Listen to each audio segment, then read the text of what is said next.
అందరికీ నమస్కారం. ఈరోజు మనము చామగడ్డ వేపుడు తయారీ విధానం చూద్దాం. దీనికోసం నేను 1/2 kg చామగడ్డను తీసుకున్నాను.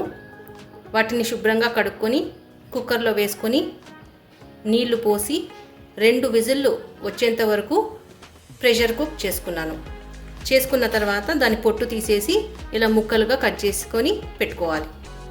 ఇప్పుడు నేను ఒక బౌల్ తీసుకొని ఇందులోకి మనం వేయబోయే మసాలాలన్నీ వేసుకుందాము. ధనియా పౌడర్ 1.5 టీ స్పూన్, ఆమ్చూర్ powder 1/2 teaspoon, garam masala 1/2 teaspoon, కారం పొడి 3/4 teaspoon, magic masala 1 teaspoon, పసుపు 1/2 టీ స్పూన్. ఇప్పుడు మనము వీటిని మిక్స్ చేసుకుందాము. ఇప్పుడు మనము స్టవ్ ఆన్ చేసుకొని ఒక ప్యాన్ పెట్టుకొని ఇందులోకి ఒక పెద్ద చెంచాడు ఆయిల్ వేసుకోవాలి. ఆయిల్ కాగిన తర్వాత ఇందులోకి 1 టేబుల్ స్పూన్ పోపు దినుసులు వేసుకోవాలి.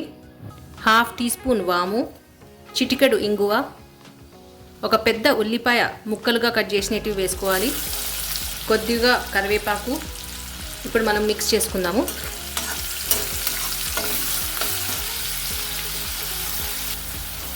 మూడు పచ్చిమిరపకాయలు ముక్కలుగా కట్ చేసినవి వేసుకోవాలి.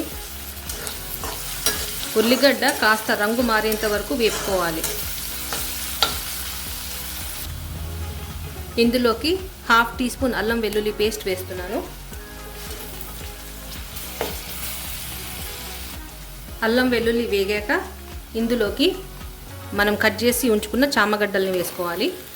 మనం తయారు చేసుకున్న మసాలా,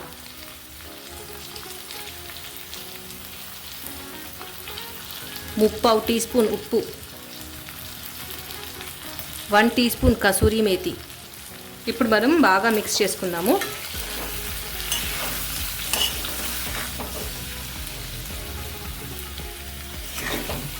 ఒక 2 నిమిషాలు ఇలా మిక్స్ చేసుకుంటూ వేపుకోవాలి. మసాలాలన్నీ బాగా నూనెలో వేగాలి. కానీ చామగడ్డను చిదమకుండా జాగ్రత్తగా కలపాలి. 2 నిమిషాలు వేగాక ఇందులోకి 1 టేబుల్ స్పూన్ నీళ్లు వేస్తున్నాను, కింద మాడకుండా.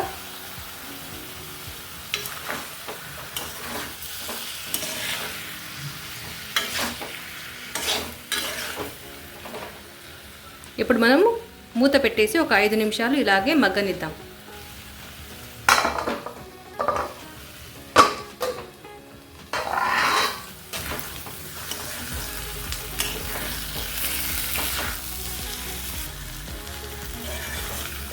ఆల్రెడీ చామగడ్డ ఉడికింది కాబట్టి కేవలం మసాలాలు వేసిన తర్వాత ఒక 5 నిమిషాలు అలా మగ్గనిస్తే సరిపోతుంది. ఇప్పుడు మనము కొత్తిమీర తరుగు వేసుకొని ఒకసారి బాగా మిక్స్ చేసుకుందాము.